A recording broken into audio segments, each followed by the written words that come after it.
Bonjour à tous. Alors aujourd'hui, on va vous parler de notre livre qui vient de sortir chez Larousse et qui s'intitule Survivre en pleine nature. Et il fait suite à deux autres livres que j'ai coécrits avec Caroline Calandula, toujours chez Larousse. Donc, Des plantes sauvages dans mon assiette. Et il y a un autre livre qui va sortir début mars qui s'intitule Ces bonnes plantes à boire. Mais bon, on vous en reparle plus tard. Alors, revenons à Survivre en pleine nature. Qu'est-ce qu'il y a dedans, Émilie? On peut regarder le sommaire? On va regarder, allez. Alors, observer et pister. S'orienter. Matériel et savoir-faire. S'abriter. L'eau. Le feu. Les plantes sauvages. En cas de problème. Alors, il faut savoir que ce sommaire, donc l'âme du livre, on l'a calé au début. C'est-à-dire que tout ce qui est observation, pistage, se fondre dans le milieu, observation, pistage, tout ça, c'est vraiment pour vous apporter une autre manière de voir la nature, de découvrir la nature. Ça s'inspire des peuples premiers, des natifs, où simplement ils passent beaucoup de temps à observer la nature, beaucoup de temps à être à l'écoute de cette vie qui nous entoure.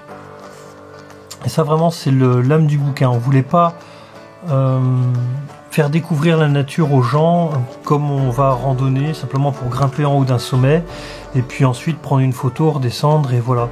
Là c'est vraiment l'idée, elle est de prendre le temps d'observer, prendre le temps d'être à l'écoute de tout ce qui se passe, que ce soit des plantes, que ce soit des animaux, que ce soit en nous-mêmes. C'est vraiment l'âme du livre, on le retrouve tout au long. Alors, Émilie, est-ce que tu peux nous parler des photos, par exemple? Alors donc, la plupart des photos sont des photos qui sont issues de nos sorties, de notre photothèque. Et on a aussi quelques photos, dont celle-ci par exemple, qui vient d'un ami qui nous a donné, qui est un ancien stagiaire. Sylvain Vadan, pour ne pas le citer. Voilà, qui nous a donné ces photos animalières d'une grande beauté.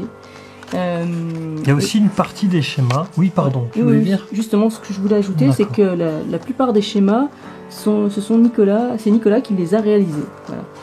Bon, il y a d'autres schémas qui ont été faits par un illustrateur, mais beaucoup sont faits par Nicolas.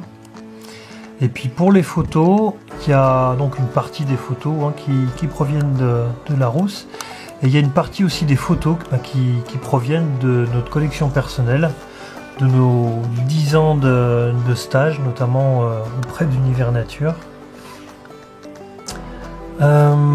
Qu'est-ce qu'on va trouver d'autre? Donc il y a toute une partie sur carte et boussole, etc. C'est vrai que quand on lit le sommaire, on se dit mais ok, il n'y a pas énormément de sujets abordés. Il faut savoir que le livre il fait 280 pages et que les sujets, on a voulu vraiment élaguer, on a voulu épurer et aller à l'essentiel, pour vraiment développer les sujets les plus importants, vraiment ce qui forme la base, ce qui forme l'essentiel.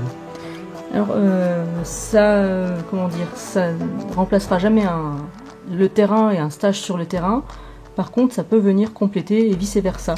Ah, tout à fait, c'est vraiment le livre de toute façon, ça remplacera pas le terrain comme le dit Émilie, ça remplacera pas le savoir-faire. Mais ça va être bourré d'astuces, ça va être bourré de petites anecdotes, de plein de petits conseils qu'on n'aura pas forcément le temps de vous divulguer pendant les stages parce qu'on s'adapte avec le public qu'il y a, avec le terrain. Et il y a plein de petits trucs que des fois on donne sur le terrain, même qui des fois ne sont pas dans le livre. Et des fois il y aura des choses qui vont se retrouver dans le livre, des petites astuces, des conseils que on retrouvera pas forcément en stage. Donc les deux sont vraiment complémentaires, c'est une bonne base théorique, un bon aide-mémoire. Alors, il y a toute une partie pour un peu primitif, art primitif, mais c'est quand même pas, c'est vraiment. C'est une introduction. C'est une introduction puisqu'on a d'autres projets avec Larousse à ce sujet. Pareil pour tout ce qui est pistage, tout ce qui est observation, c'est beaucoup d'initiation, c'est un très bon livre pour débutants. Pour les vieux routards, il y aura toujours plein de petits conseils, plein de petits trucs, parce qu'on a chacun notre manière de faire. Et là, on se base sur... tous les deux, on a plus de 20 ans de randonnée, de voyage. Et puis plus de 10 ans d'expérience et de transmission par des stages, des formations à des stagiaires, des particuliers. Ouais. Avec Univers Nature et puis après auprès d'autres organismes, puisqu'on se forme aussi régulièrement en permanence. Alors, il y a toute une partie sur les plantes sauvages, parce que c'est un peu plus ma partie. Alors, est-ce que tu peux nous montrer, Émilie, la part à peu près du livre? Parce que je trouve que c'est intéressant de voir. Il y a à peu près toute cette partie-là qui va être principalement de la vie en nature. Et ensuite, il y a une grosse haute partie sur les plantes. Voilà, et puis après, il y a une partie qui est plus orientée en cas de problème. Voilà, sur les problèmes qu'on peut rencontrer dans la nature et comment se débrouiller si on se blesse avec des petites blessures ou des blessures plus importantes. Mais on va y revenir. On y reviendra après. Alors, les plantes sauvages. Donc, les plantes sauvages. Donc, l'idée, c'était d'avoir un côté vraiment pratique. Et j'aborde 28 plantes sauvages à cuisiner en bivouac. Donc, les trouver, les cueillir, et puis après, les préparer dans différentes recettes. Donc, que ce soit dans des choses toutes simples, les ajouter à des salades, des sandwichs, des soupes, ce genre de choses, ou des recettes un petit peu plus élaborées. Donc, là, c'est la partie plante.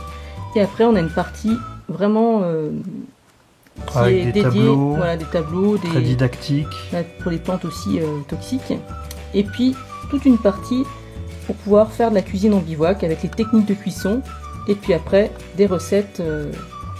Alors des recettes simples mais savoureuses. On s'est vraiment, alors sans jeu de mots, on s'est vraiment régalé à faire ce chapitre parce que c'est un point important de la randonnée, du bivouac, de la découverte de la nature. Donc vraiment des recettes simples et savoureuses avec peu de moyens. Ok, voilà, en cas de problème, alors c'est un autre point important du livre sur lequel on a passé beaucoup de temps à... Tiens, je veux bien que tu m'aides, voilà, je te remercie. On a passé beaucoup de temps à le faire. Alors il y a toute une partie, effectivement, comment retomber sur ses pattes quand on est perdu, comment se signaler, tout ce qui est aussi petit bobo. Il y a toute une partie pharmacie familiale, petit bobo, etc. Et il y a une autre partie en cas de gros problèmes, on va dire d'accident. C'est tout ce qui relève des premiers secours, que ce soit fracture, entorse, plaie importante, morsure, les brûlures, les ampoules, c'est plutôt les petits bobos, enfin quoique ça dépend. Hypo, hyperthermie, etc. Et puis il y a même, on a fait une... Oui, tout à fait, il y a une map aussi en cas de souci.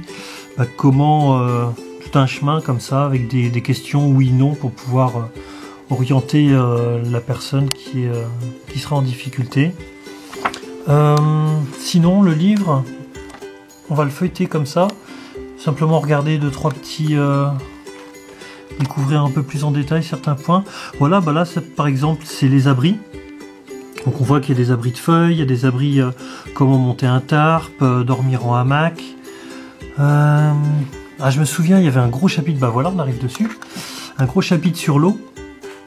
Puisque l'eau, pour tous ceux qui ont l'habitude de barouder, de faire de la vie, de la survie, enfin de s'intéresser à ce domaine-là, ou de pas mal barouder en nature, on se rend compte que l'eau c'est vraiment un point clé et qui est pas ou peu souvent abordé. Donc on a vraiment voulu concentrer de l'énergie là-dessus. Là par exemple sur cette double page, on voit quelques plantes bio-indicatrices, qui vont indiquer la présence de l'eau en fait. Voilà, donc parce que l'un des premiers points, c'est effectivement la trouver, ensuite la récolter, la rendre potable, donc la filtrer, ensuite la rendre potable, que ce soit de différentes manières. Pour pouvoir ensuite la... Donc on a fait un beau chapitre là-dessus. On a quoi d'autre, Émilie ? On a tout un chapitre sur les abris, mais ça on l'a déjà vu. Le feu, bien sûr. Le feu, ça, essentiel aussi. Classique, mais... sur le feu, avec différents moyens, ça va du feu par friction aux techniques pour camoufler son feu. Là je vois, je parle de colle par exemple, à quoi sert le feu, etc. Qu'est-ce qu'on a d'autre? On a tout ce qui va être aussi matériel. Ça c'est plus le matériel pour le feu, mais on a un ouais. gros chapitre Un sur gros le chapitre matériel. Sur l'usage aussi, les techniques, l'usage du couteau ou autre type d'outils. Pareil, taille de silex. Voilà, utiliser son couteau. Donc vraiment, vraiment plein de conseils pratiques et éprouvés pour apprendre, ou pour aller dans la nature. Alors les nœuds, les abris, le matériel. Alors un petit truc que j'adore moi dans ce livre. Alors c'est dommage, il y en a pas. Je trouve qu'il n'y en a pas assez. On aurait aimé peut-être plus en faire. C'est des anecdotes. Donc voilà, la perdue pour de bon. Il y en a une autre, c'est le pisteur traqué. C'est une anecdote sur l'observation animalière et la rencontre d'un moyen-duc. Voilà, toute la partie orientation aussi, avec ou sans carte et boussole. Voilà. Qu'est-ce que tu as aimé, toi, Émilie, dans ce livre? Moi, j'ai aimé l'esprit du livre. Et puis les illustrations, tout se coordonne bien. Ça en fait vraiment un bel ouvrage agréable à lire. Voilà, donc là on a 280 pages, plus de 280 pages. 288. Le prix 14,95. Vous pouvez nous le commander directement avec dédicace. Il vous sera livré avec une dédicace. Vous le trouverez dans toutes les bonnes crèmeries. Et je vous souhaite à toutes et à tous une très bonne balade, d'abord en librairie, puis ensuite en nature pour découvrir tout ça. À très bientôt. À très bientôt. Merci pour votre écoute.